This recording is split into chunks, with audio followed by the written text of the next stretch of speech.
Monsieur le Président, merci de nous recevoir.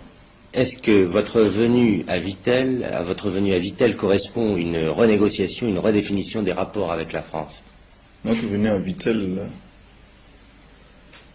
s'inscrit dans le processus révolutionnaire que nous avons entrepris depuis le 4 août 1983 dans notre pays. Processus qui nous a mené à poser clairement les bases de la coopération internationale, bilatérale ou multilatérale entre la Haute-Volta et d'autres pays. Alors précisément, quel rôle attendez-vous de la France par rapport à votre pays, par exemple? La France a colonisé la Haute-Volta et depuis 1960, la Haute-Volta a été proclamée État indépendant et souverain. Mais la Haute-Volta ne vit pas en vase clos. La Haute-Volta révolutionnaire ne vit pas repliée sur elle-même. Elle entend avoir les meilleures relations avec tous les pays.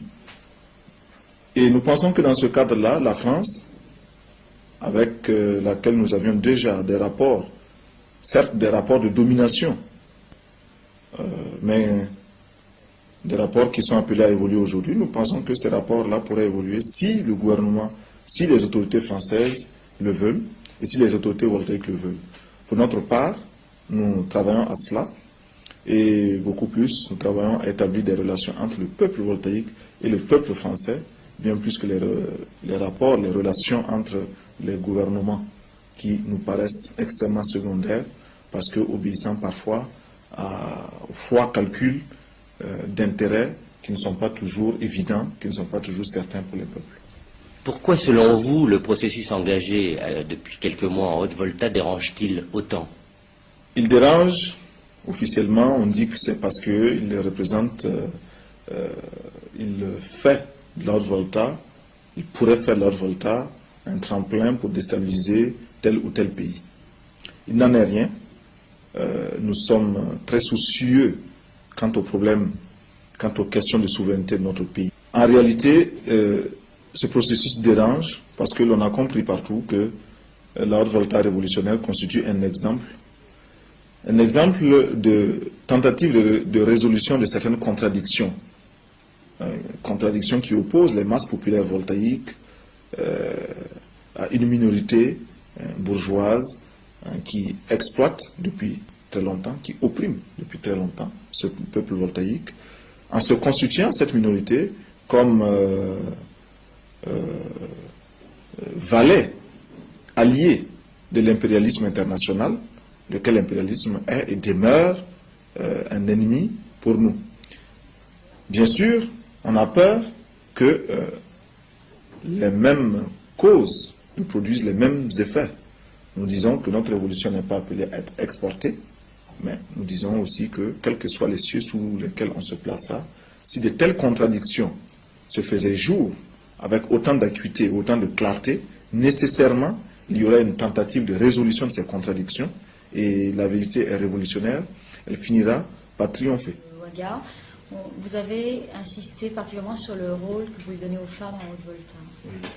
C'est-à-dire que c'est une nouveauté, c'est un programme qui est très important. C'est très important parce que lorsque l'on parle du peuple, il ne faut pas négliger l'aspect statistique.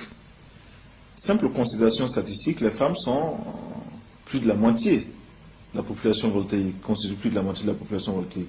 Comment peut-on faire une révolution populaire sans cette moitié-là? Ce n'est pas possible. De deux, nous savons que la domination de la femme par l'homme n'est qu'apparente. En fait, c'est l'exploitation de l'homme par l'homme qui entraîne l'exploitation et la domination de la femme par un autre homme. Bon. Ce n'est pas une domination des sexes, mais c'est un ordre social qui confine les défavorisés, les moins nantis, les plus faibles dans cette position. Et la femme voltaïque est aussi opprimée que l'homme voltaïque de nos campagnes.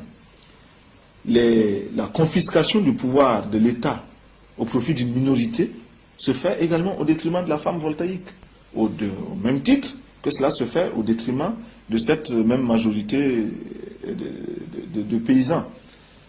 Nous pensons que la femme voltaïque peut et doit jouer un rôle important dans notre révolution, mais nous insistons pour dire qu'il appartient à la femme de se libérer. Il appartient à la femme d'avoir conscience des fondements de son exploitation et ne pas le voir d'une manière un peu snob et un peu superficielle, hein, comme nous l'avons vu dans d'autres pays. C'est au contraire de manière politique que la femme voltaïque doit poser son problème. Et c'est ce qui se fera. Du reste, nous sommes en train de lancer un processus qui, je crois, fait son chemin. Et les ennemis, nous en avons. Les ennemis, nous en avons qui nous attaquent.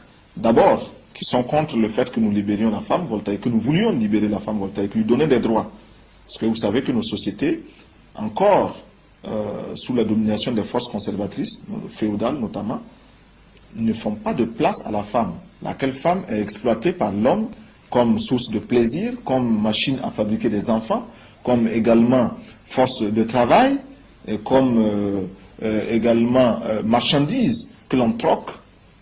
La femme est exploitée de cette façon-là. La femme est exploitée aussi comme masse de manœuvre pour les campagnes électoralistes prétendues démocratiques, lorsque l'on peut faire sortir des milliers de femmes qui chantent et dansent et finissent par voter unilatéralement pour quelqu'un qui leur a été quelque peu généreux et attentif. On ne doit pas parler de démocratie, ce sont des masses de manœuvres. C'est une façon encore de tromper le peuple. Nous avons des ennemis, comme également ces quelques jours, ces jours derniers, à Ouagadougou, des manifestations ont eu lieu contre des enseignants agglutinés dans la direction rétrograde réactionnaire du syndicat national des enseignants africains d'Haute-Volta, lequel syndicat, bien sûr, est un syndicat qui s'inscrit dans le processus révolutionnaire, mais dont la direction, se comportant en véritable, les éléments de la direction se comportant en véritable mandarin, ont voulu là aussi utiliser ce syndicat-là contre notre régime, contre le régime du peuple, et la démonstration a été faite que le peuple a bien choisi et les a condamnés. Je vous livre la primeur de l'information. Hier, dans notre pays, il y a eu un meeting à travers tout le pays, des meetings populaires pour condamner cette direction contre-révolutionnaire, revancharde. Et les camarades au pays, notamment le capitaine Compaoré Blaise, organise et dirige ces manifestations avec brio, avec vigilance révolutionnaire. Bon. Nous avons des ennemis de cette façon-là qui tentent de dénaturer la révolution voltaïque et de la présenter sous des aspects tout à fait négatifs. Et je prends plaisir à vous présenter le camarade ici présent, le lieutenant Traoré, qui a conduit nos délégations de jeunesse un peu partout, et notamment à Tripoli, où le lieutenant Traoré a eu à prendre des positions tout à fait conformes à notre choix révolutionnaire, mais tout à fait conformes aussi à notre volonté d'indépendance. Et nous sommes intransigeants là-dessus, et qui s'y frotterait, s'y piquerait. Merci.